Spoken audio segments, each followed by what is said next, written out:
Sir చాలా doubts ఉన్నాయి.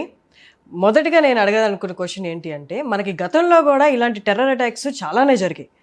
అక్కడి నుంచి మొదలు పెడదాం. కానీ ఇప్పుడు మాత్రం తీవ్రత ఎక్కువ కనిపిస్తుంది. దేశమంతా ఐక్యమైనట్టు కనిపిస్తుంది. ఇదే లాస్ట్ది, చివరిది కావాలి, ఎవరు చేశారో వాళ్ళని తుదముట్టించేదాకా ఆగేదే లేదు అని దేశమంతా కూడా ఏకమై మాట్లాడుతున్నారు. ఒక్కసారి ముందు జరిగిన ఇన్సిడెంట్స్తో మనం మొదలుపెట్టి ఇప్పుడు ఏం జరగబోతున్నది మాట్లాడదాం సార్. పాకిస్తాన్ మన దేశ ప్రగతిని ఆపడానికి, కశ్మీర్ని కబళించుకోవడానికి ప్రయత్నాలు చేస్తూనే ఉంది. 1947లో చేసింది, దాని తర్వాత 65లో చేసింది, 71లో వేరే విధంగా వాళ్ళు చేస్తూ వచ్చారు. దాంట్లో ప్రోగ్రెస్ని మనల్ని ఆపాలి, దాన్ని కబళించాలి అంటే వాళ్ళకి ఆ లోకల్గా ఉన్న సపోర్ట్ని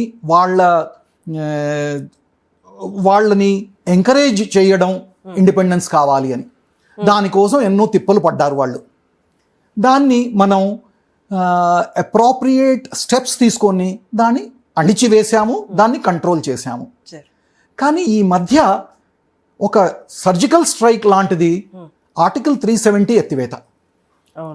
అది చేయగానే వాళ్ళకి ఏ అయితే స్పెషల్ ప్రివిలేజెస్ ఉన్నాయో, వాళ్ళ గవర్నమెంట్ వాళ్ళ ఇష్టం వచ్చినట్టు చేస్తుందో అవన్నీ ఆగిపోయాయి.